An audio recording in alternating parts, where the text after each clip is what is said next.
Dans le quartier tranquille de Gansoren, la police de Bruxelles va découvrir une scène terrible un matin de février 2011. Une vieille dame assassinée à coups de clé anglaise et son époux laissé pour mort. Un couple d'octogénaires, des retraités sans histoire, apparemment victimes d'une agression violente. J'ai eu l'impression d'être projetée dans un film d'horreur. Trompé par des hommes déguisés en faux policiers, Roger a ouvert sa porte en toute confiance. Mais les malfrats en voulaient à leur argent et se sont attaqués au vieux couple. 3 personnes ont fait irruption et en réalité, il s'agissait d'agresseurs qui très vite se sont montrés violents. Toute la Belgique est alors affectée par le visage de cet homme, rescapé, qui vient de perdre ce qu'il avait de plus cher. Pourtant, cet événement dissimule peut-être une toute autre réalité. Personne, les voisins n'ont rien entendu. Or, on entend tout dans l'immeuble. On tire la chasse, le voisin le sait, l'entend. Et là, personne n'a entendu quelque chose. Alors que s'est-il vraiment passé lors de la soirée fatale à Blanche Van den Steen? Quel secret l'enquête des policiers va-t-elle révéler? Derrière cette affaire de cambriolage se cache une vérité que personne n'aurait osé imaginer.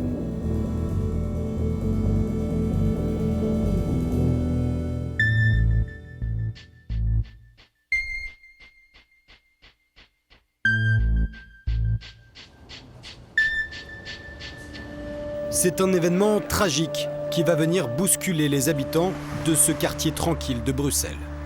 Ici, les jours se suivent et se ressemblent, et la vie s'écoule d'une manière bien orchestrée. Et c'est justement un retard inhabituel qui inquiète Christelle Gillot ce matin du 1er mars 2011. Christelle est podologue, et à 10h30, elle a rendez-vous avec Madame Van den Steen. C'est sa patiente depuis des années, et elle est toujours extrêmement ponctuelle. Mais ce matin-là, Blanche ne se présente pas à son rendez-vous. La podologue décide alors d'appeler au domicile du couple Van den Steen. Je me permets de téléphoner et je tombe sur Monsieur Van den Steen qui décroche relativement rapidement. Et je lui dis, voilà, directement, tiens, voilà, Madame Van den Steen, votre épouse, a un rendez-vous chez moi à 10h30, je ne la vois pas arriver, je m'inquiète. Si elle a oublié son rendez-vous, tout simplement, il n'y a pas de souci, elle peut venir maintenant, je l'attends. Et là, il me répond, mais du tac au tac, elle a été assassinée. Bon, le blanc, imaginez bien que là, il y a eu un blanc clair. Je lui dis, attendez, elle a été assassinée. Mais qu'est-ce que vous me racontez? Choquée par de tels propos, Christelle reste perplexe. Elle a du mal à croire ce que lui raconte son patient. Après tout, Monsieur Van den Steen a tout de même 80 ans. Le vieil homme est peut-être tout simplement en proie à une crise de sénilité. Est-ce que c'est vrai? Est-ce que c'est pas vrai? Est-ce que c'est un délire? Est-ce que c'est pas un délire? Je dois en avoir le cœur net, je peux pas laisser ça comme ça. J'ai dit, écoutez, monsieur, j'arrive. Et là, j'ai raccroché le téléphone, je suis sortie de mon immeuble, j'ai couru jusqu'à l'immeuble d'à côté. Christelle ne se trouve alors qu'à une dizaine de mètres des lieux. Et une fois dans le hall, elle trouve porte close. La jeune femme n'a évidemment pas la clé pour accéder aux appartements, mais quelques secondes plus tard, une voisine, Chantal Sartilio, fait son apparition. Je devais me rendre chez le kiné. Arrivée au rez-de-chaussée, j'ai rencontré la podologue qui habite l'immeuble d'à côté. Elle avait l'air assez affolée, donc je lui ai ouvert la porte et elle m'a demandé de l'accompagner parce qu'elle était assez effrayée. Mais en montant dans l'ascenseur, on se disait, bon, peut-être qu'il a eu une crise de démence, qu'il invente n'importe quoi, je ne sais pas. Dans l'ascenseur, l'angoisse des deux femmes s'intensifie.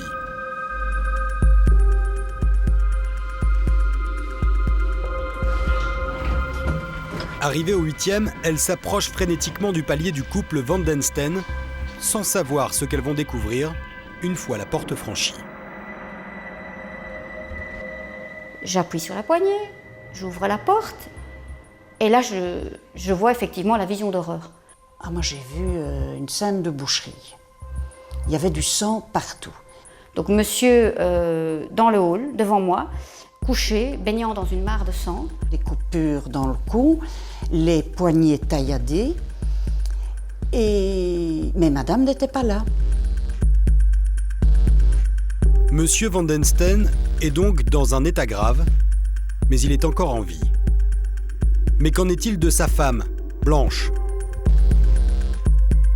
Chantal et Christelle s'enfoncent dans l'appartement à la recherche de la vieille dame. Je me suis alors dirigée vers la cuisine et c'est en revenant de la cuisine que j'ai vu madame étendue derrière le divan. Elle était donc allongée devant le canapé avec le crâne effectivement qui était défoncé, une mare de sang autour du crâne et une clé anglaise effectivement à côté du corps. Le vieil homme disait vrai. Madame Van den Steen est bien morte. Christelle et Chantal ne perdent pas une seconde, elles appellent les secours. Quelques minutes plus tard, le lieu est envahi de policiers. Monsieur Van den Steen, dans un état grave, est transféré d'urgence aux soins intensifs de l'hôpital le plus proche. Il subit plusieurs opérations. Pour comprendre les circonstances du drame, les enquêteurs vont devoir patienter, car le vieil homme est le seul à pouvoir les éclairer sur ce qui s'est réellement passé. Le lendemain matin, le vieil homme peut enfin s'exprimer. Il expose alors un récit des plus surprenants aux enquêteurs. Monsieur Van den Steen, l'histoire qu'il raconte aux enquêteurs, c'est qu'un faux policier s'est présenté à sa porte. Et en fait, 3 personnes ont fait irruption.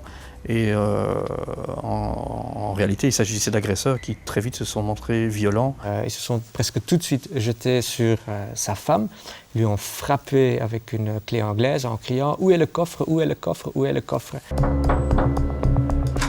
Selon les déclarations de M. Van den Steen, les malfrats n'avaient qu'un seul but, mettre la main sur toutes leurs économies. Pour y parvenir, les malfaiteurs auraient alors commencé par s'attaquer violemment à Blanche. Tirée par les cheveux, Blanche Van den Steen aurait reçu plusieurs coups de clé anglaise sur le crâne. Des coups d'une rare violence qui lui ont été fatales. Les malfrats se jettent alors sur Roger. Puis ils ont traîné M. Van den Steen dans sa salle de bain et lui ont mis du couteau sur la gorge et ils ont coupé dans les poignets, toujours en criant le coffre, le coffre, le coffre. Pourtant, Roger n'a pas de coffre. Mais selon lui, les malfrats n'en démordent pas. Ils veulent savoir où se trouve le butin. La torture de M. Van den Steen se poursuit alors pendant de longues minutes. Et tout à coup, la situation bascule. À un moment donné, il y a une 4e personne, c'est ce que raconte M. Van den Steen, une 4e personne qui serait rentrée dans l'appartement en criant « On s'est trompé d'appartement, le coffre-fort, il n'est pas ici ». Les malfrats se seraient-ils trompés d'appartement? Ce couple aurait-il été agressé par erreur? Et où se trouve ce fameux coffre? S'ils n'ont pas trouvé ce qu'ils cherchaient, ces hommes pourraient bien revenir et s'en prendre à d'autres habitants. Cette agression va faire naître un climat de peur dans le quartier de Ganseren.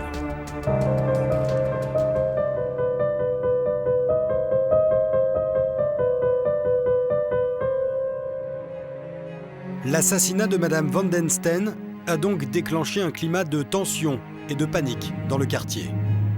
D'autant que Ganseren est une commune tranquille de Bruxelles. Un lieu paisible où résident majoritairement des personnes âgées, un quartier sans histoire. Quand on voit cet immeuble et qu'on y vit tous les jours, on n'aurait jamais pu penser qu'un tel drame pouvait s'y produire. On avait plutôt des querelles du style un chien a fait ses besoins dans le couloir ou des broutilles de ce genre.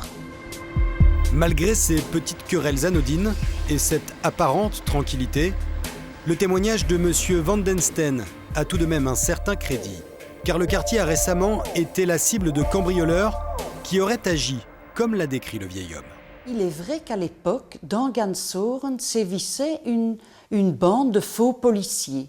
simplement le prestige, entre guillemets, d'un uniforme, fût-il symbolique, hein, une casquette, un petit insigne, ça suffit à les mettre en confiance. On a entendu plusieurs personnes chez qui on avait volé des bijoux, des objets de valeur. Ces faux policiers agissaient jusqu'alors dans les environs. Mais cette fois-ci, l'étau se resserre. Après l'attaque du couple Van den Steen, la résidence Jupiter devient la nouvelle cible. La panique des résidents s'intensifie davantage et les propos des supposés malfrats inquiètent terriblement les habitants. Juste après, il y a vraiment une phobie qui s'est installée dans le quartier, pas que dans l'immeuble. Vraiment dans le quartier, dans tout Ganshoren, on en a parlé. Évidemment, dans l'immeuble même, la phobie était d'autant plus forte que ça s'était passé dans l'immeuble, et d'autant plus forte que ces fameux faux policiers auraient dit « on s'est trompé d'étage, le coffre ne se trouve pas ici, à cet étage-ci ». Une inquiétude grandissante pour ces habitants de Ganshoren, d'autant plus que les médias s'en emparent. L'affaire prend des proportions dans la presse locale. Je peux pas le comprendre. J'ai peur. J'espère que ça va passer, qu'ils vont trouver ces salauds. Face à la violence d'une telle agression et la panique du quartier, la presse locale s'empare du drame. Cette affaire émeut alors terriblement les médias. D'autant plus que, chose rare, le rescapé expose un récit poignant. La presse est émue de la situation, simplement parce que déjà, une agression sur 2 octogénaires comme ça, avec une telle violence, c'est que ça sort quand même du commun. Il ne faut pas oublier qu'une victime était décédée et qu'on avait le survivant, si je puis dire, qui arrivait à narrer lui-même tout le contenu, le déroulement de cette agression avec une force de conviction et des détails sur la scène qui faisaient qu'on avait un témoignage de première main, si je puis dire, et effectivement quelque chose qui mouvait le commun des Bruxellois. Le discours émouvant d'un vieil homme affaibli. Un époux qui perd alors celle qui fut sa compagne pendant 58 ans. En somme, un mariage quasi idéal et sans la moindre anicroche. Mais cette apparence correspond-elle vraiment à la réalité ?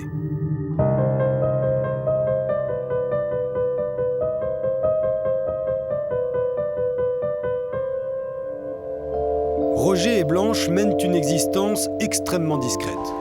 Près de 60 ans de vie commune pour ces 2 octogénaires, et même s'ils sont installés dans la résidence depuis une quinzaine d'années, aucun de leurs voisins ne connaît vraiment leur passé. C'est un couple ce qu'on appelle un couple sans histoire, avec une vie extrêmement rangée, une carrière linéaire, des habitudes de vie assez routinières, donc vivant sur la répétition du même depuis des temps immémoriaux. Donc je veux dire, vraiment un truc sans nuage, avec un petit cercle de relations, et je veux dire dans un immeuble à appartement où l'appartement du dessus ressemble à l'appartement du dessous. Donc je veux dire, dans un quartier sans histoire, donc tout est sans histoire dans sa fête. C'est une histoire dans une vie sans histoire. Un couple en apparence lisse et au parcours sans accroc.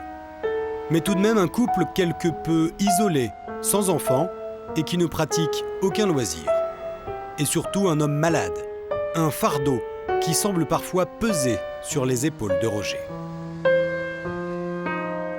Monsieur, lui, était d'une personnalité joviale, quasi permanente, mais qui cachait manifestement, ça se sentait aussi, un mal-être par rapport à sa maladie. Donc, vu qu'il était handicapé, il se donnait toujours cette impression d'être moi je suis bien, je suis en pleine forme, je suis gai, je rigole tout le temps, mais ça cachait évidemment un mal-être et une nervosité par rapport à probablement sa maladie. Atteint d'une sclérose en plaques, Roger aurait parfois du mal à supporter cette situation. Et dans la copropriété de l'immeuble, M. Van den Steen est réputé pour son comportement souvent démesuré. M. Van den Steen avait la réputation d'un homme colérique, sanguin, Madame Van den Steen avait raconté à plusieurs de ses connaissances ici dans l'immeuble qu'elle était très contente que M. Van den Steen n'allait plus aux assemblées générales parce qu'un jour, il aurait pris une crise cardiaque en pleine assemblée tellement il arrivait à se mettre en colère pour parfois des broutilles. C'est pas non plus... il était très colérique. Et lors de l'enquête de proximité menée par les policiers, des témoignages similaires s'accumulent sur la personnalité de Roger. Mais surtout, autre élément troublant pour les enquêteurs, personne n'a été témoin de mouvements suspects ce jour-là. Pourtant, l'immeuble ne possède qu'une seule entrée et compte des centaines de résidents. Un des éléments qui font, 4 personnes seraient rentrées dans cet immeuble et on n'en voit pas la trace. Il n'y a aucun témoignage dans les allées et venues de ce hall d'entrée d'un immeuble qui compte quand même des dizaines d'appartements, où personne ne signale la présence d'un truc qu'on aurait aperçu, ne fût-ce que momentanément. Personne, les voisins n'ont rien entendu, or on entend tout dans l'immeuble. On tire la chasse, le voisin le sait, l'entend. Et là, personne n'a entendu quelque chose. Mais ce n'est pas tout. Pour les enquêteurs, il y a une autre incohérence. Le comportement des mystérieux agresseurs laisse perplexe. Ce qui est bizarre, c'est que moi j'imagine des malfrats venir avec une arme s'ils veulent tuer quelqu'un. Les cambrioleurs seraient venus sans armes. Ils auraient alors frappé Blanche avec une clé anglaise et étrangement l'auraient abandonnée sur place, laissant derrière eux des indices potentiels. Autre détail, les déclarations de M. Van den Steen sur le déroulement de l'action ne collent pas. Il y a toute une série de traces qui ont été analysées sur toutes les coutures, si je puis dire, par les enquêteurs. Ce qui a d'ailleurs aussi éveillé leur attention par rapport à certains déplacements qui semblaient un peu étranges. De plus, les traces de sang retrouvées sur son pantalon ne coïncident pas avec la scène qu'il dit avoir vécue. M. Van den Steen avait des éclats de sang sur son pantalon. Or, il avait déclaré qu'il a assisté en tant que spectateur à la torture de sa femme. Ces déclarations ne collent pas. Les enquêteurs se rendent compte que M. Van den Steen ne leur a peut-être pas dit toute la vérité.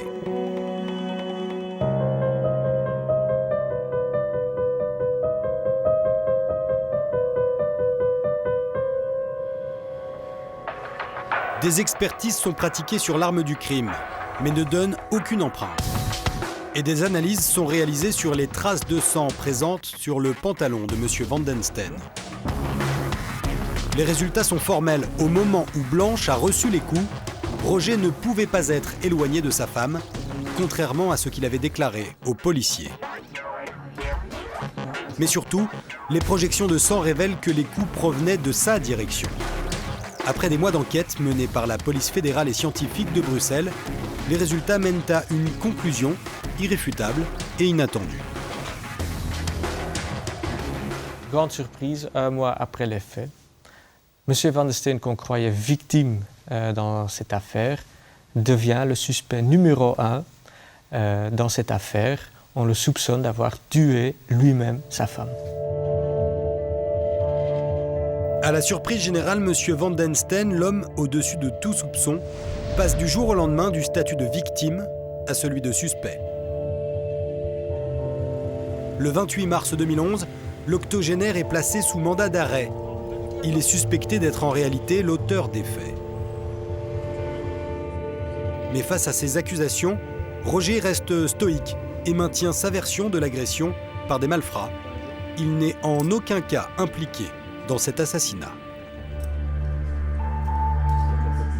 Malgré les accusations, malgré les petits détails, toutes ces zones d'ombre autour de ces déclarations, M. Van den Steen reste sur sa position.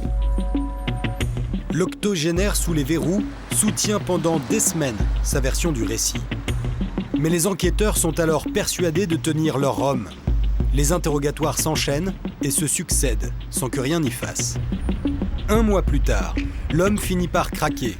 Coincé, il se résout à l'évidence et finit par parler.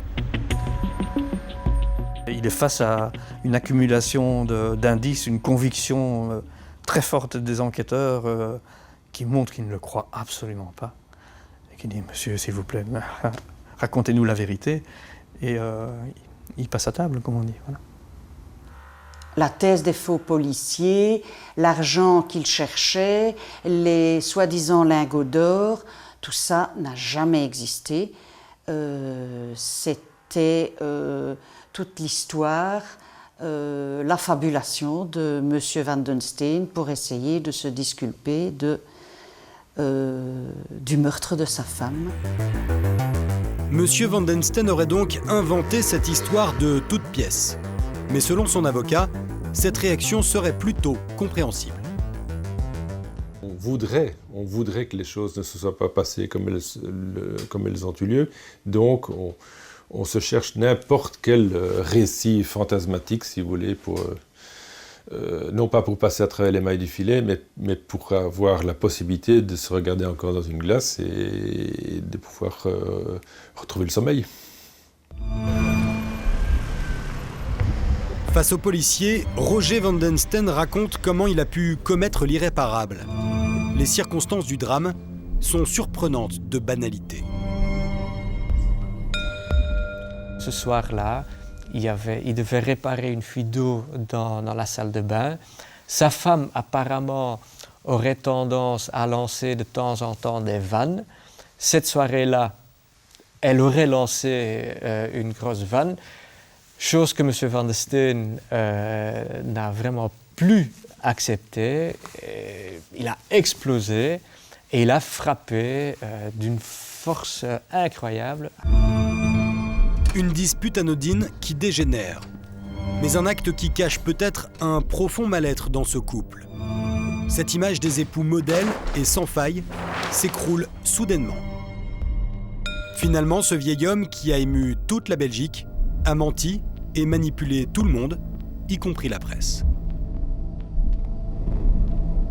Je vois la photo de M. Van den Steen dans le journal, avec le tuyau dans son nez, son petit plateau du repas sur ses genoux.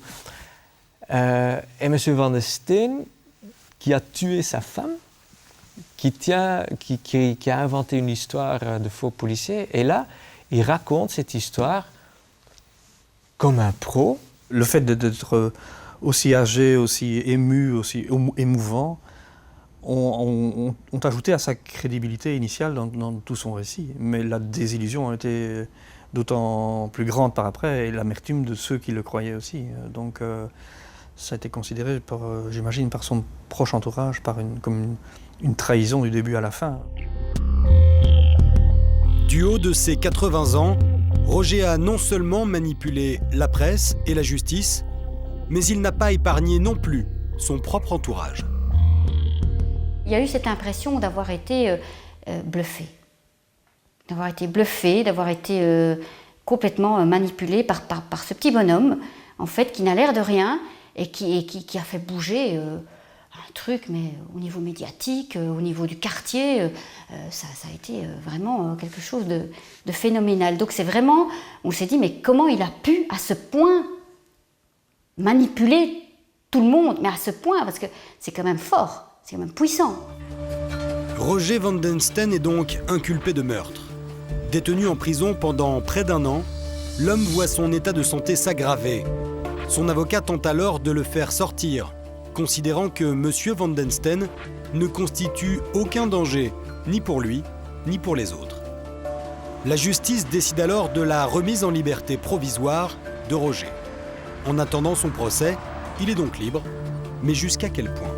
Pour l'instant, il jouit d'une libération, d'une liberté qui est forcément pas une vraie liberté, c'est une liberté encagée puisqu'il attend d'être fixé sur son sort. Donc il est dans une espèce de no man's land ou de salle d'attente, d'antichambre de son procès, mais qui n'aura pas lieu demain. Donc pour l'instant, il veille surtout à sa santé, qui est problématique. Donc pour le reste, je suppose que son état d'esprit doit passer par toutes les couleurs de l'arc-en-ciel. Roger Van den Steen laisse penser que son acte n'était pas prémédité. Quoi qu'il en soit, l'homme devra être jugé. Son procès aux assises aura lieu dans les mois à venir et la sentence risque d'être lourde. En Belgique, la peine qui est prévue est la peine de 30 ans. On pourrait l'aggraver jusqu'à la perpétuité s'il y avait une préméditation. Telle qu'on a la version maintenant, il semble que ce soit plutôt un geste spontané, entre guillemets, qui n'ait pas eu de préméditation. Mais à 82 ans, que signifie la perpétuité et même 30 ans? C'est le procès très attendu d'une affaire peu commune. Celle d'un homme qui tue sa femme au bout de 58 ans de mariage dans des circonstances encore troubles. Encore aujourd'hui, certains ont du mal à comprendre ce qui a pu pousser Roger à commettre l'irréparable. Avec le temps, je me demande si, durant le procès, on apprendra exactement ce qui s'est passé ce jour-là. Pour quelles raisons il s'est mis en colère, pour quelles raisons il l'a tué. Il n'est pas dit qu'il en parlera. Toujours présumé innocent, M. Van den Steen pourra s'exprimer sur les circonstances du meurtre de sa femme. S'agissait-il d'un coup de folie ou d'un acte au contraire très maîtrisé? Aujourd'hui, le seul à détenir la vérité dans cette affaire est un vieil homme de 82 ans.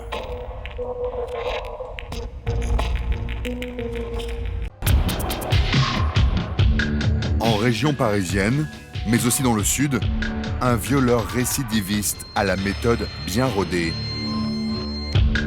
Avec un lacet, il menaçait de tuer ses victimes pour ensuite en abuser.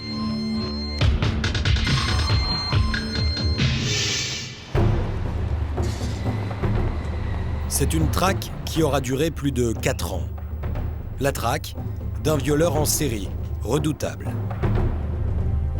Il a agressé et violé entre la période 2002 et 2009 15 femmes, sans se faire interpeller. C'est le profil de violeur qui fait le plus peur et qui est le plus inquiétant. C'est-à-dire, c'est celui qui est en embuscade et qui choisit ses victimes comme des proies. Un mode opératoire toujours identique et bien particulier, qui lui a valu le surnom de violeur au lacet. Il attaquait ses victimes par derrière, donc voilà, aucune possibilité de le voir arriver. Et puis très rapidement, on se retrouvait toutes attachées et les yeux bandés. Cet homme a donc agi avec son lacet pendant 7 ans, dans toute la France, en toute impunité. Pourquoi a-t-il échappé aussi longtemps aux enquêteurs? Comment sont-ils parvenus à l'identifier? Et surtout, le violeur au lacet a-t-il fait d'autres victimes?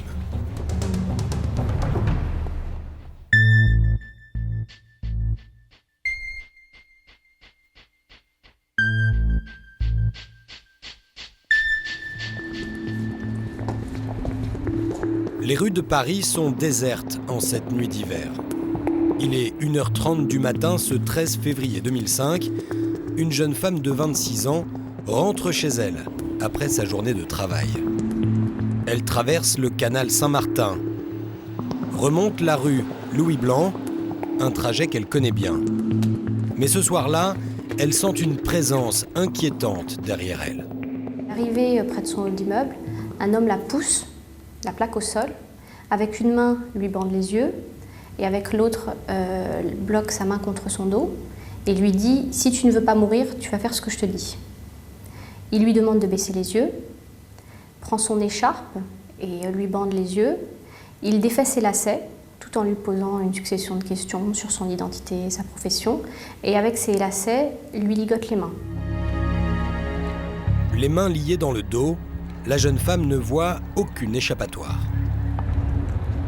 C'est à ce moment-là qu'il va se livrer à un examen de sa bouche pour, in fine, lui introduire son sexe en lui demandant de pratiquer une fellation.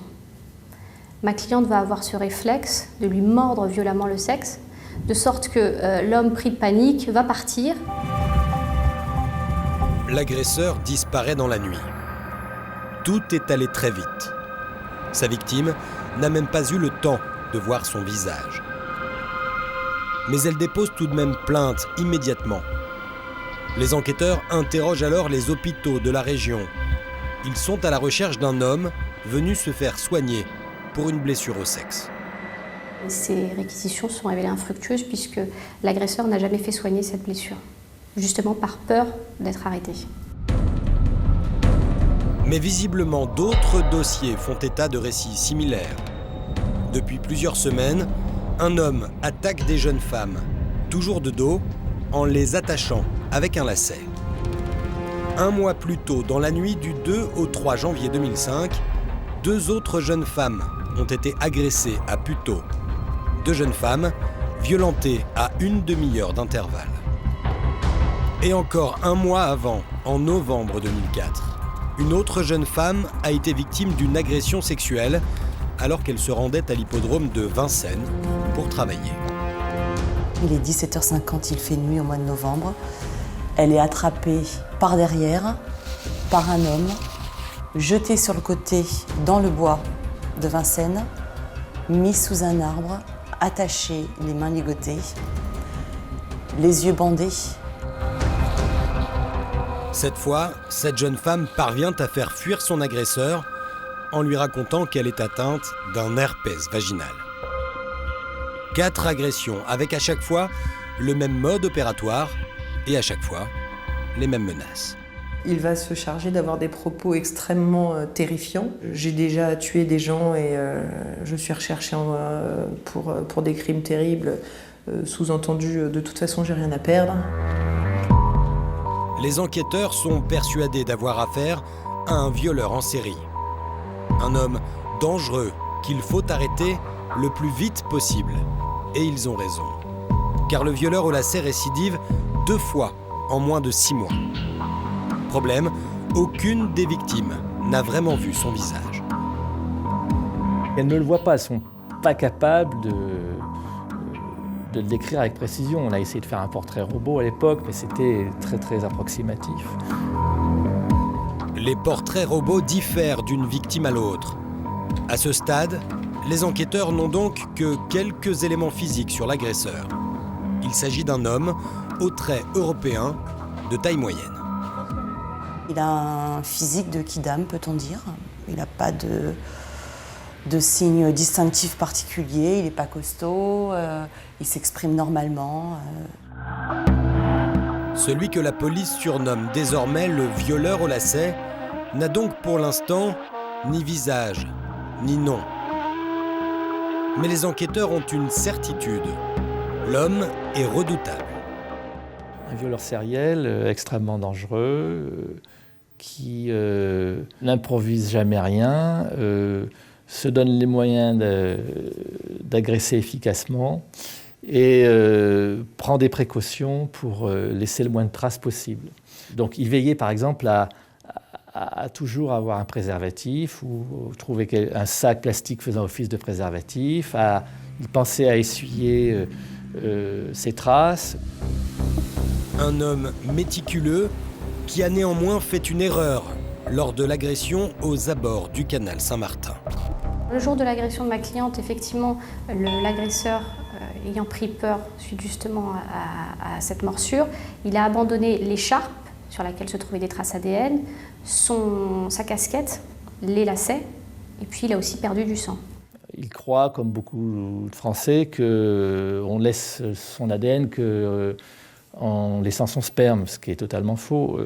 Il ne savait pas que par simple contact, en manipulant un lacet par exemple, en touchant une victime, il pouvait laisser son ADN. Cet ADN n'est pas inconnu des services de police. Il est déjà répertorié dans le fichier national des empreintes génétiques. Une découverte primordiale qui redonne espoir aux enquêteurs. Enfin une piste pour retrouver l'insaisissable violeur au lacet.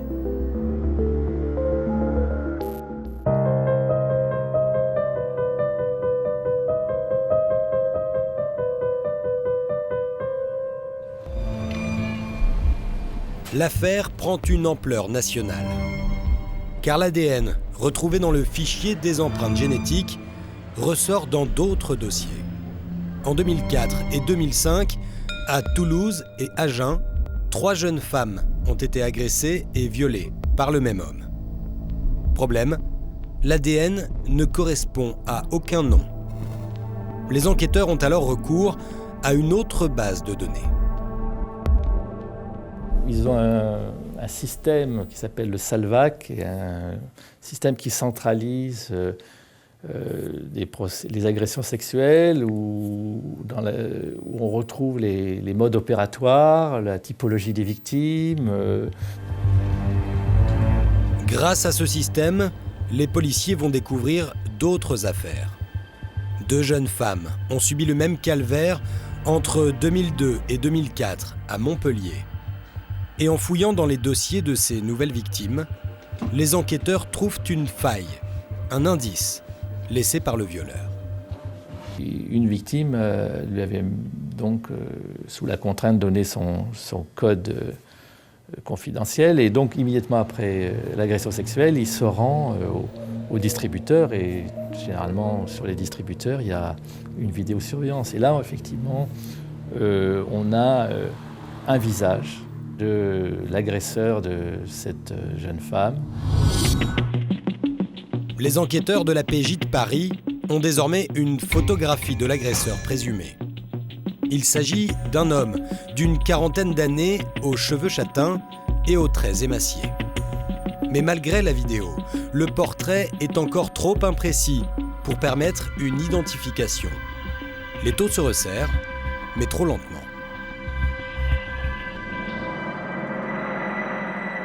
Une femme est à nouveau attaquée à Paris. Une agression particulièrement violente qui survient dans le 20e arrondissement, à quelques pas du domicile de la victime. Il y a un homme qui la prend par la bouche, qui va, avec l'aide d'une arme qui lui est présentée sous le cou, la conduire en la faisant trébucher naturellement, parce que tout ça est fait avec une grande violence, jusque dans les sous-sols d'un parking de l'immeuble, précisément en bas de chez elle.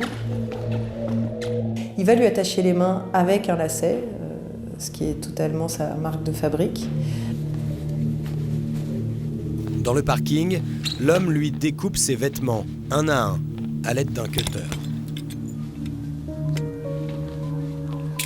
Il va lui montrer à plusieurs reprises le cutter avec lequel il est en train de l'agresser, et il va d'ailleurs le mettre et l'appuyer sur la joue à plusieurs reprises pour qu'elle saisisse bien à quel point ça peut couper et à quel point elle est sous emprise. Et puis là, il va la violer. Il ne s'arrête que lorsqu'une voiture arrive.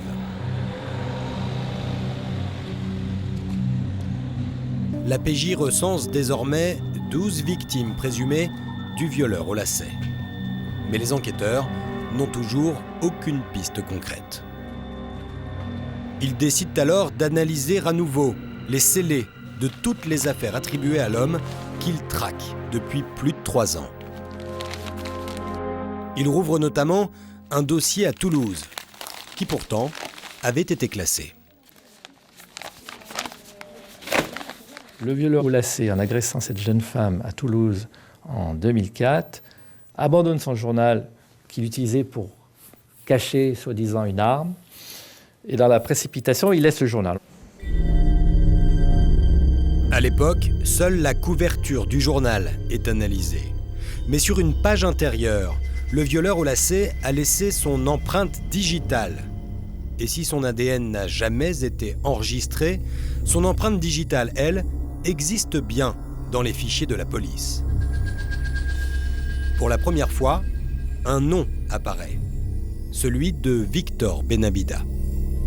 Victor Benabida est passé dans les services de police dans les années 90, a eu affaire à la justice pour différentes affaires d'un autre ordre, et on avait enregistré son empreinte digitale. Et à partir du moment où on a réussi à identifier son empreinte digitale sur ce journal, on a su que X était en fait Victor Benabida grâce à l'empreinte digitale qu'il avait laissée sur ce journal.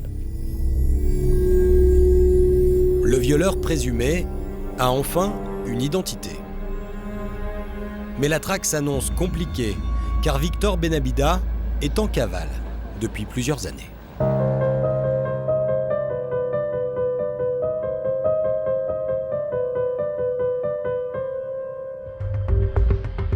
Depuis plus de 4 ans, Victor Benabida a disparu dans la nature. En 2002, il a renversé un piéton en Bretagne, alors qu'il était en état d'ébriété au volant de sa voiture. Condamné à 3 ans de prison pour cet homicide involontaire, l'homme s'est volatilisé. Au bout de quelques mois, il a bénéficié d'une permission de sortie exceptionnelle pour un week-end, comme c'est quelque chose d'extrêmement fréquent pour les prisonniers en fin de peine. Et il a profité de cette faveur qui lui était faite par l'administration pénitentiaire et par l'autorité judiciaire pour ne pas réintégrer sa cellule. À l'époque, l'homme dont le profil ne semble pas dangereux n'est pas vraiment traqué. Et depuis, il a disparu et semble insaisissable. La police a beau faire tous les fichiers de sécurité sociale, les centres d'hébergement, mettre sur écoute la famille de Victor Benabida pour voir s'il y a des contacts, s'ils savent où ils sont, où se trouve Victor Benabida. La famille n'a plus de nouvelles de lui. Les communications téléphoniques qui sont écoutées montrent que Victor Benabida n'appelle jamais sa famille. Une diffusion nationale est alors lancée et Victor Benabida se retrouve dans tous les fichiers de police. Mais les mois passent et toujours aucun signe du violeur. Les enquêteurs perdent peu à peu espoir, jusqu'au jour où l'homme passe de nouveau à l'acte. Il y a une agression qui est commise le 12 avril 2009. Et justement, elle est commise dans le 18e arrondissement et la police a des informations sérieuses selon lesquelles cet individu aurait été vu dans les abords du 18e arrondissement. Donc il y a effectivement l'étau qui se resserre. Les enquêteurs font analyser les vêtements de la victime. L'ADN retrouvé correspond bien à celui du violeur au lacet. Victor Benabida est là, à Paris. Tous les commissariats de la capitale sont alertés.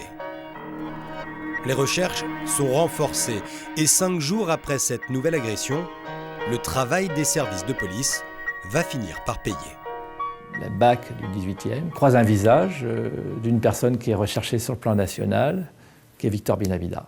Donc il l'interpelle, lui demande son identité, il donne une fausse identité sur laquelle il vit depuis un certain nombre d'années, mais très vite la police sort la fiche de recherche avec sa photo et il admet que c'est bien lui et qu'il est bien Victor Benabida. Dans la poche du suspect, la police retrouve un lacet d'1 mètre de long, alors qu'il porte des chaussures à scratch. Victor Benabida est aussitôt placé en garde à vue. Lors de l'interrogatoire sur les faits, il va reconnaître les faits assez vite, notamment parce que les services enquêteurs lui expliquent que de toute façon, en fait, c'est assez plié, quoi. Enfin, je veux dire, on a des preuves matérielles qui souffrent pas tellement de contestation. On a des reconnaissances de parties civiles et plusieurs d'entre elles. Il reconnaît même une 15e agression dont la police n'avait pas connaissance. Victor Benabida est mis en examen pour viol, tentative de viol et agression sexuelle. Et les policiers découvrent alors que le violeur au lacet vivait depuis plusieurs années à Paris, sans même essayer de se cacher. La nuit, il squattait le hall de cet immeuble d'une rue très touristique du 18e arrondissement de Paris. Le jour, il s'installait au pied de cette station de métro et au fil des années, l'homme avait réussi à lier des relations amicales avec les habitants du quartier. Victor, je l'ai rencontré un peu plus de 2 ans avant son arrestation. En fait, il faisait la manche à la sortie du métro Ourcq, qui est juste en bas de chez moi. Alors Victor, ce qui était surprenant tout de suite pour un SDF, pour quelqu'un qui dormait dans la rue, puisqu'il nous racontait quand même un petit peu sa vie, c'est qu'il était très très organisé. C'était quelqu'un qui était toujours propre, assez méticuleux. Il avait un sac à dos ses affaires étaient bien rangées. L'homme est même un personnage du quartier, qui s'attire la sympathie des femmes. Alors avec les filles, il avait tendance à être un peu blagueur, évidemment un peu brancheur, éventuellement un peu dragueur, mais pas du tout... il n'avait pas de gestes déplacés, c'était pas quelqu'un de lourd. Bon, évidemment, ça marchait pas sans doute aussi bien qu'il l'aurait souhaité. Moi, je l'ai jamais vu avoir une relation avec une des filles du quartier. Pourtant, c'est bien ce même homme qui aurait agressé ou violé une quinzaine de jeunes femmes partout en France. Comment ce SDF, apparemment apprécié dans son quartier, a-t-il pu commettre de tels actes? Ces explications, il va devoir les fournir à ses victimes, devant les assises de Paris. Et pour la première fois, il va devoir affronter leur regard.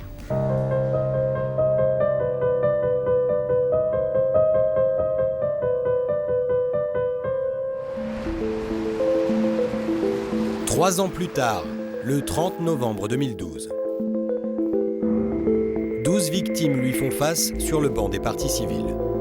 Et la plupart, agressées de dos, ne l'ont encore jamais vu, sauf dans la presse.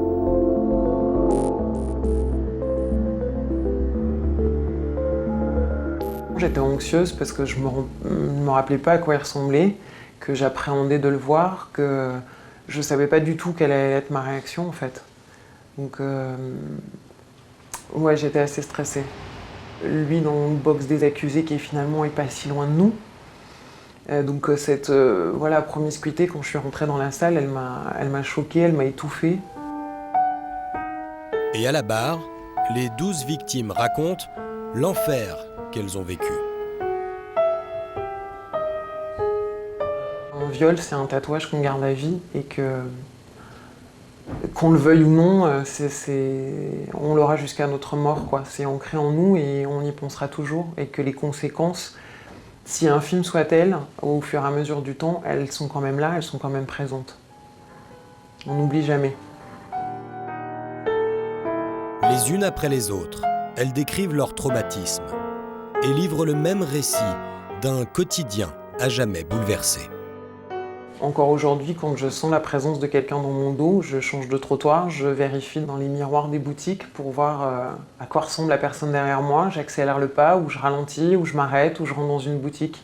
C'est un réflexe qui m'est resté et je pense qu'il me restera à jamais.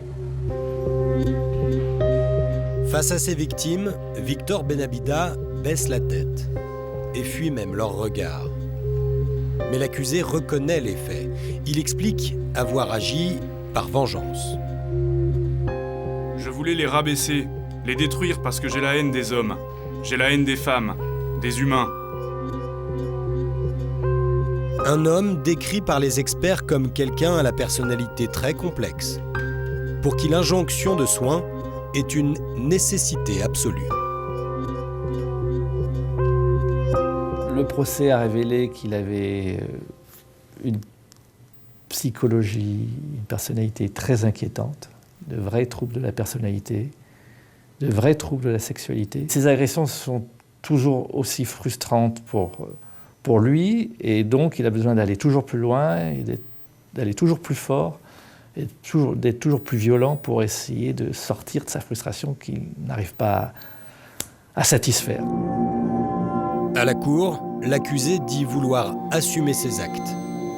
Des actes dont l'origine, selon les experts, se trouve en partie dans son enfance.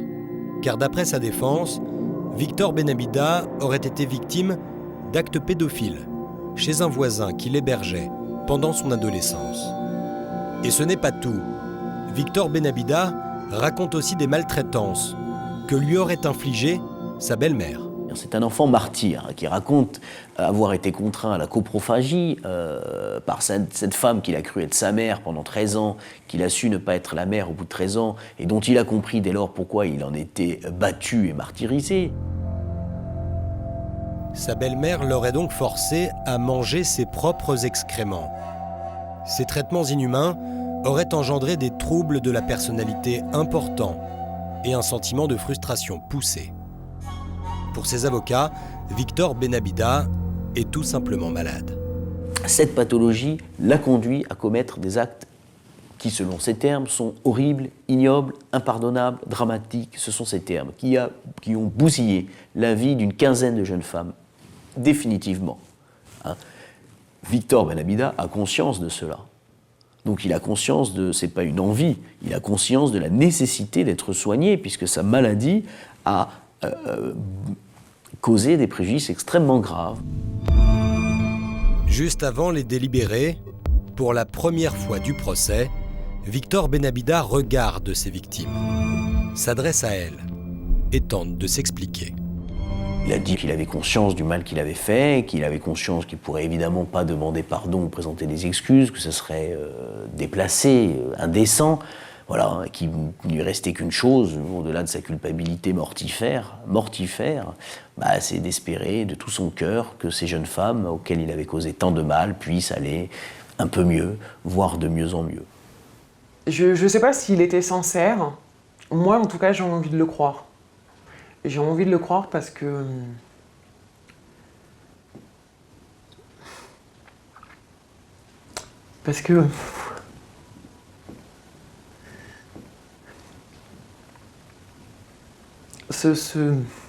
son pardon me fait du bien. Malgré sa repentance, Victor Benabida est condamné à 19 ans de prison et 10 ans de suivi socio-judiciaire à sa libération. Les victimes sortent soulagées. La Cour a accordé entre 5 000 et 25 000 euros d'indemnité, une somme qui n'effacera pas leur traumatisme, à jamais ancré dans leur mémoire. Mais ces victimes sont-elles les seules ? Victor Benabida a lui-même avoué une 15e agression sexuelle. D'autres viols n'ont donc peut-être pas été dénoncés.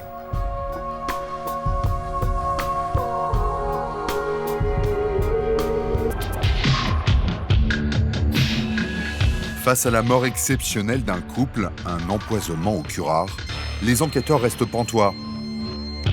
Mais qui a décidé de cette seringue mortelle ? Était-ce un suicide rare ou un meurtre parfait ?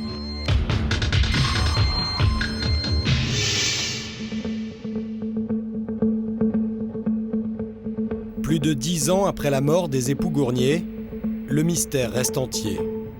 Un couple de retraités retrouvés morts dans leur salon. Il n'y a pas d'armes, pas de traces de violence, pas de sang, rien. D'après l'autopsie, c'est une injection de curare qui les aurait tués. Le curare, un anesthésiant qui peut aussi se révéler être un dangereux poison. Les soupçons vont se porter sur Jean-Paul Gournier, puisqu'en tant que chirurgien, lui seul devrait avoir accès à ce produit anesthésiant. Jean-Paul, le fils du couple, un notable connu et respecté.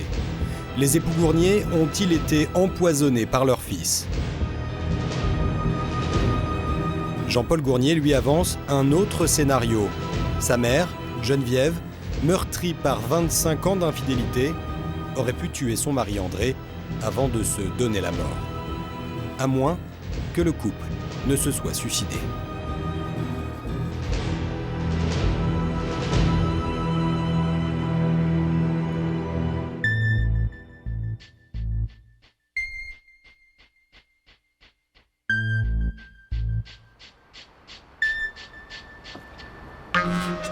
C'est ici, dans cette banlieue cossue de Saint-Étienne, qu'est née l'énigme des époux Gournier. Une énigme toujours sans réponse.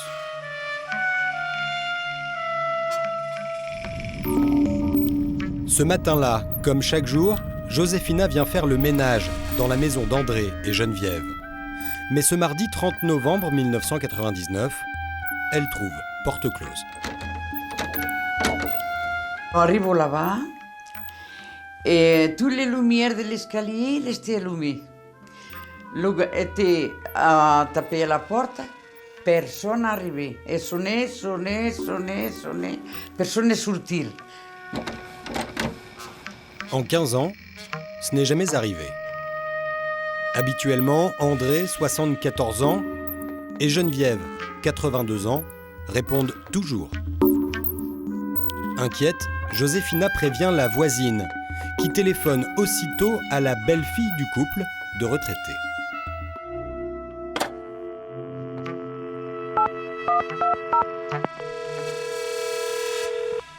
La belle-fille arrive et elle n'a pas de clé. Aussitôt, les pompiers sont alertés, ils défoncent la porte du garage et là, ils découvrent les 2 corps sans vie des époux Gournier. André est allongé sur son canapé et Geneviève est assise dans un fauteuil à ses côtés, comme si le couple s'était assoupi. Quand les policiers arrivent, ils ne constatent aucune trace d'effraction, aucun signe d'agression. Les corps sont là, sur un divan, un fauteuil inanimé, il n'y a pas d'armes, pas de traces de violence, pas de sang, rien. Prévenu par sa femme présente sur les lieux, Jean-Paul Gournier, leur fils, arrive sur place peu avant midi. Cet éminent chirurgien de Saint-Étienne a le visage grave en voyant les corps de ses parents. À son tour, il est entendu par la police et le chirurgien éveille l'attention de l'officier. Jean-Paul Gournier intéresse tout de suite et très vite les policiers, puisque c'est la dernière personne à avoir vu ses parents. La veille au soir, Jean-Paul était passé chez ses parents pour s'assurer de leur état de santé. 2 jours plus tôt, ils avaient mangé avec des amis un plat de champignons ramassés dans la forêt et ils ne se sentaient pas très bien. Selon lui, André et Geneviève ont peut-être été victimes d'une intoxication alimentaire. Par précaution, il a donc décidé de leur faire une prise de sang. Et d'ailleurs, il a encore les flacons sur lui. Je remets les flacons de sang spontanément à la police en leur disant je suis venu hier soir, entre 19h30 et 20h, j'ai fait les prélèvements de sang, je vous remets les flacons, je ne les ai pas encore portés, mais il faut faire une recherche toxicologique. Ensuite, les policiers décident d'aller voir les amis des époux Gournier pour savoir si eux aussi ont eu des problèmes suite aux champignons, à la dégustation des champignons. Là, on leur dit, mais non, aucun problème, nous, tout va bien. Les premières analyses viennent confirmer ces témoignages. Ce n'est donc pas une intoxication alimentaire qui a causé la mort d'André et Geneviève Gournier. Mais alors que s'est-il passé dans la nuit du 29 au 30 novembre 1999 ? Les policiers commencent à inspecter les lieux et 2 éléments retiennent leur attention. Ils trouvent un fer à repasser qui est posé sur un rideau en nylon sur la table à repasser dans le salon. Et ils trouvent aussi l'alimentation en gaz dans la cuisine ouverte. Quelqu'un a-t-il tenté de déclencher un incendie ? Le rideau aurait-il pu prendre feu et faire exploser la maison avec le gaz s'échappant de la cuisinière ? Jean-Paul Gournier émet une hypothèse. André et Geneviève auraient tenté de se suicider. Madame Gournier avait confié à de nombreuses amies qu'elle n'accepterait pas la déchéance du grand âge, qu'elle partirait librement. À l'une, elle avait dit « Je mettrai le feu à la maison, ça sera fait proprement ». Elle avait donc un projet de suicide emmenant avec elle dans la mort son mari. Et ce n'est pas tout. Toute une série d'événements concomitants seraient survenus peu avant la mort des époux Gournier. D'abord, André Gournier tenait méticuleusement un livre de comptes et 2 semaines avant son décès, il y mettait fin, soudainement. Papa était quelqu'un qui tenait ses comptes semaine par semaine de façon parfaite. 15 novembre 1999, il y avait un trait. Et puis, pour la première fois depuis plusieurs années, André et Geneviève étaient allés voir leurs amis et leur famille à Reims. Une sorte de tournée d'adieu, selon Jean-Paul. Enfin, il y a cette lettre, co-signée, datée du 24 novembre, moins d'une semaine avant leur mort. Une lettre qui annonce le legs d'une partie de leur fortune.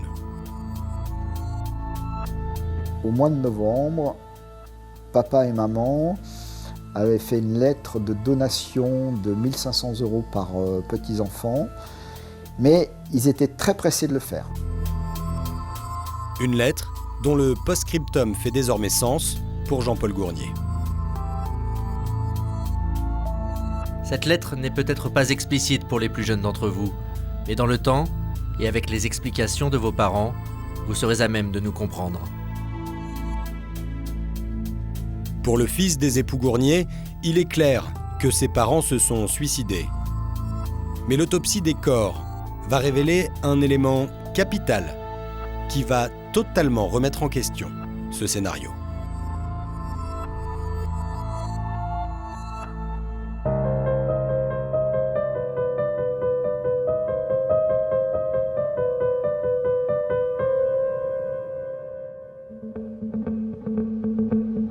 Quand les policiers reçoivent les premiers résultats d'autopsie, c'est la stupéfaction. On va découvrir dans le sang des époux Gournier des doses d'atracurium. Le mot savant désigne le curare, un poison tout à fait efficace dont les hôpitaux se servent lorsque les médecins anesthésistes veulent endormir des patients avant une opération. Donc, s'ils sont morts empoisonnés au curare, c'est donc qu'on leur a injecté ce curare ou qu'ils se le sont injectés. C'est une injection de curare qui a provoqué la mort d'André et Geneviève Gournier. Une mort par asphyxie. Mais comment ce couple de retraités aurait pu se procurer ce poison mortel ? Le curare met à mal la thèse du suicide et pose la question. Les époux Gournier ont-ils été assassinés ?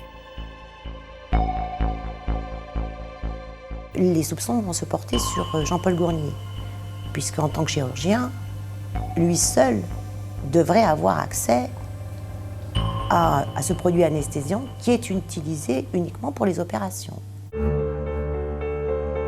Le docteur Jean-Paul Gournier est placé en garde à vue au commissariat de Saint-Étienne. Il est soupçonné d'empoisonnement avec préméditation. Pour les policiers, son métier lui donne un accès direct au poison, ce que le médecin conteste. Je dis non, monsieur le commissaire, si vous voulez, on part tout de suite, là on traverse la rue et vous allez vous servir en curare. Il y a le frigidaire à l'entrée du sas du bloc, vous ouvrez le bloc, vous prenez une poignée de curare, vous fermez la porte et vous repartez. À la polyclinique de Beaulieu, là où il exerce, le poison ne serait pas gardé et ne serait pas compté. Cette explication semble satisfaire les policiers, qui le relâchent après un peu plus de 3 heures de garde à vue. Le juge d'instruction, lui, a des doutes. Jean-Paul Gournier est le dernier à avoir vu ses parents. Il aura fait une prise de sang ce soir-là, et il aurait pu leur injecter le curare. Et puis il y a cet élément, plus que troublant. À côté des victimes, les policiers n'ont pas retrouvé de seringue. Si c'était un suicide, normalement, nous aurions retrouvé cette seringue à leurs pieds.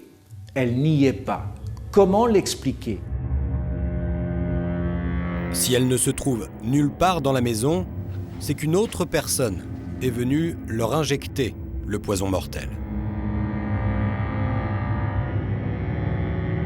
On sait qu'ils sont morts d'une injection. Quelqu'un a fait la piqûre. Bon. Et la seringue a disparu. On se rappelle qu'au moment des faits, encore une fois, comme il ne s'agissait pas dans l'esprit des enquêteurs d'un crime, il n'y a pas eu de recherche particulière. Donc la seule explication plausible, c'est que la personne qui a injecté le produit soit est partie avec la seringue, soit la cacher. Et pour le juge d'instruction, cette personne ne pourrait être que Jean-Paul Gournier.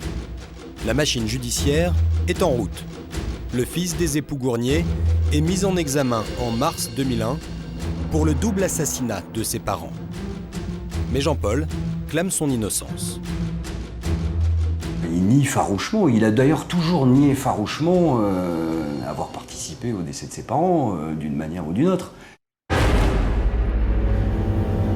Et le chirurgien avance une autre explication, selon lui bien plus plausible. Geneviève, sa mère, aurait pu injecter le produit à son père et faire disparaître la seringue.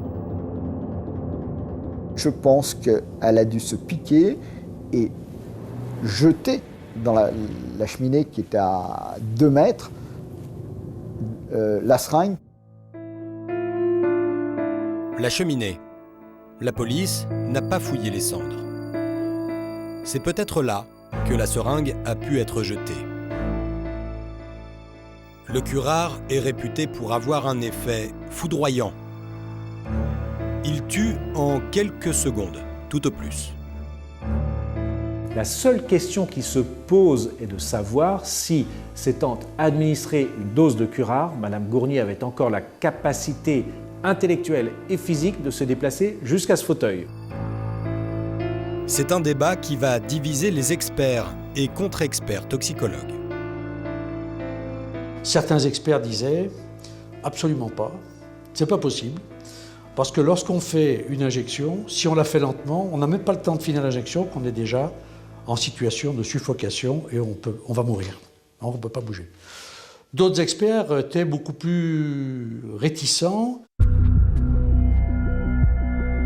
En admettant, comme Jean-Paul Gournier, que Geneviève ait encore eu les capacités de faire disparaître la seringue, une question reste en suspens. Pour quelle raison cette femme de 82 ans, dynamique, saine d'esprit et pleine de projets, aurait-elle tué son mari avant de mettre fin à ses jours ?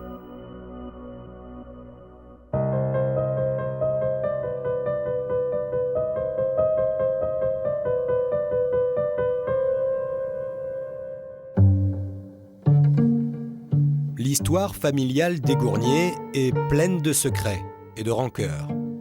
Geneviève nourrissait depuis plusieurs années un profond dégoût à l'égard de son mari. Et pour cause.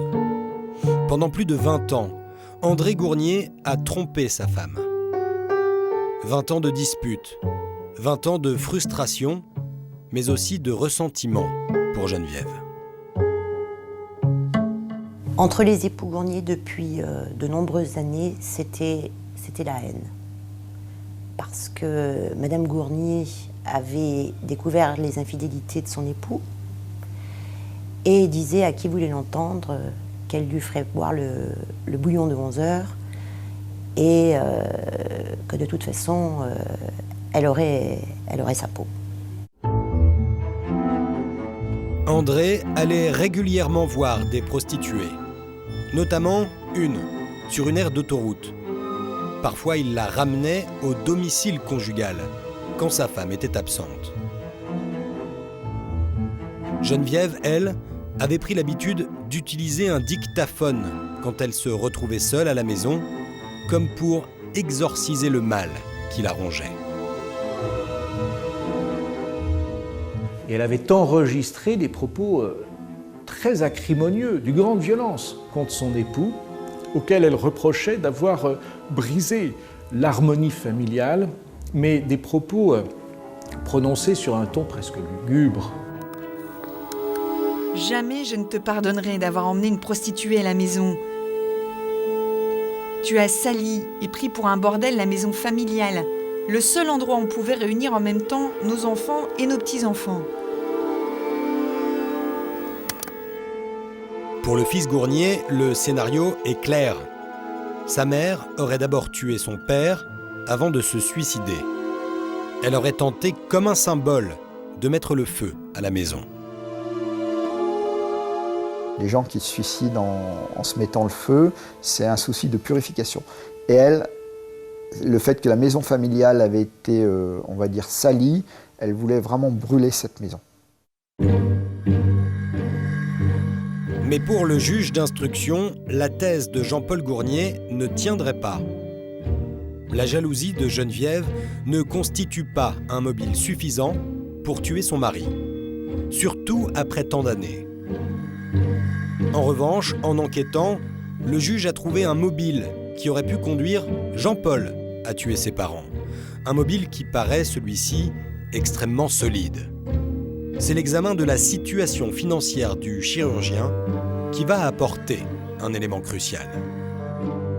On découvre une situation financière de Jean-Paul Gournier particulièrement compromise. Il a fait un emprunt auprès de ses parents de 400 000 francs et il est au rouge sur son compte bancaire. C'est quelqu'un qui mène grand train et qui, visiblement, c'est ce que dit le rapport et c'est ce qui ressort de sa situation financière, mène un train de vie qui n'est pas en rapport avec ce qu'il gagne.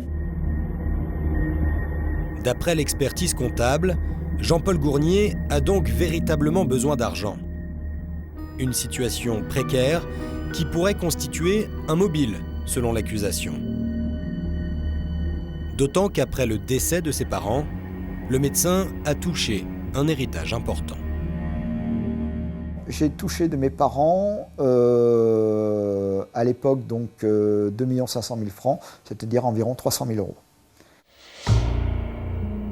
Et pour le fils d'André et Geneviève, le mobile du juge ne tient absolument pas la route. Selon lui, ses dettes n'étaient que temporaires. Il effectuait d'importants travaux dans sa maison et investissait massivement dans sa propre société de chirurgie. J'avais été prévenir mes partenaires bancaires en disant « Attention, je vais avoir une diminution de mes revenus qui va même, on avait prévu jusqu'à 150 000 euros de découvert, pour vous dire. » Selon Jean-Paul Gournier, la précarité de sa situation n'était que passagère. 1 an ou 2, tout au plus. Mais rien n'y fait. Pour le juge, le fils d'André et Geneviève serait coupable. Il aurait tué ses parents pour toucher son héritage et effacer ses dettes. Et c'est bien ce que l'accusation va tenter de prouver lors du procès.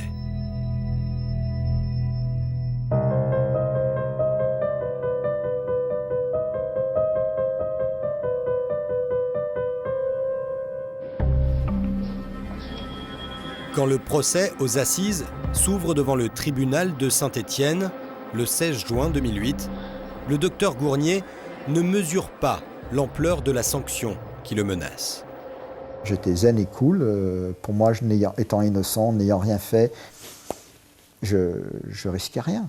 Mais c'était une erreur grave d'appréciation de ma part. Il a un tempérament et une attitude que les autres vont juger arrogante. Il ne répond pas aux questions, il discute avec les gens comme s'il était dans un salon. Ça va pas du tout. Mais pas du tout. À l'audience, tout tourne autour de cette question cruciale. Qui a bien pu faire disparaître la seringue? La mère suicidaire ou le fils meurtrier? Pour les toxicologues, qui parlent enfin d'une même voix, le doute n'est pas permis. Madame Gournier n'aurait pas pu achever sa propre injection avant de mourir. Et par conséquent, nous aurions dû retrouver la seringue sur son bras ou par terre. Et on n'a pas retrouvé la seringue. Pour l'accusation, il s'agit donc d'un acte criminel. D'autant plus que le contre-expert, censé venir au secours de Jean-Paul Gournier, se trompe dans son analyse. L'expert judiciaire nommé par le juge d'instruction écoute, sourit, se lève et dit « Mon confrère a commis une erreur majeure. Le volume de curare qu'il a évalué est si faible qu'il n'aurait pas été mortel, létal. Or, ces gens sont morts de cela. » Son principal atout de défense s'effondre face à la démonstration des autres experts. Jean-Paul Gournier est acculé. Son attitude le dessert, tout comme le montant de ses dettes, qui l'accable. Et puis, il y a ses écoutes téléphoniques, qui semblent le trahir. Il y a un moment où Jean-Paul Gournier appelle sa sœur au téléphone et lui dit « Tu le savais, toi, que le nylon fondait, mais ne brûlait pas ». Une référence très claire au fer à repasser allumé que les policiers ont retrouvé posé sur un rideau en nylon dans la maison des victimes. Après 4 jours de procès, la sentence est prononcée. Jean-Paul Gournier est condamné à 25 ans de réclusion criminelle. J'ai dû perdre 5 cm. Aucun son n'a pu sortir de ma voix. Et je pars sur le cri de détresse de ma fille aînée. Voilà. C'est un très très mauvais souvenir. Voilà. C'est l'horreur. Incarcéré à la prison de la Talaudière, Jean-Paul Gournier fait appel le lendemain du verdict. 2 mois avant l'ouverture de son procès à Lyon, il est transféré à la prison de Corba. C'est le 22 juin 2009, près de 9 ans après la mort de ses parents, que débute le procès en appel. Et là, c'est un homme totalement différent qui arrive dans le box des accusés. Il a passé 1 année en détention, il est amaigri, il a changé d'avocat. Et ce qui marque les esprits avant tout, c'est le changement d'attitude du médecin. 1 année en prison qui l'a profondément marqué. Il a compris que son attitude l'avait beaucoup desservi en première instance. Donc il est profil bas. C'est le petit garçon. C'est le petit garçon qui est à la barre. C'est le petit garçon qui est rempli d'émotions après la disparition de ses parents, qui chérissait. Donc il amène de l'humanité, il humanise le dossier finalement. Et comme pour le premier procès, tout se joue sur le délai d'action du poison. De combien de temps aurait disposé Geneviève Gournier avant d'être totalement paralysée? C'est alors que les avocats de Jean-Paul Gournier convoquent à la barre un expert venu du Canada. Une sommité mondiale en matière de curare. À la fin de sa déposition, on lui dit Monsieur expert, quand on a eu cette injection, quelle distance on peut parcourir? Et cet homme, il a fait 2 enjambées entre le micro où il déposait et la barre où on se trouvait. Il a parcouru 1,50 m, 2 mètres. Pour les jurés, le scénario pourrait tenir la route.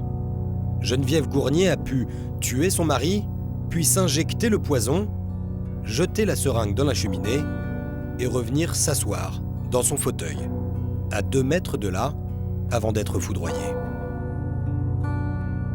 Jean-Paul Gournier est acquitté. J'aurais été recondamné à 25 ans, le soir même je partais. C'était déjà tout prévu puisque initialement, on m'avait prescrit des anxiolytiques et des somnifères que j'ai jamais pris, que j'ai bien conservé dans une petite bouteille de Javel que j'ai toujours à la maison pour me rappeler. Dire, toi aussi tu... Mais effectivement, c'était fait pour partir et je serais parti. Même si aujourd'hui, Jean-Paul Gournier est libre, personne ne sait exactement pourquoi ni comment les époux Gournier sont morts ce 30 novembre 1999.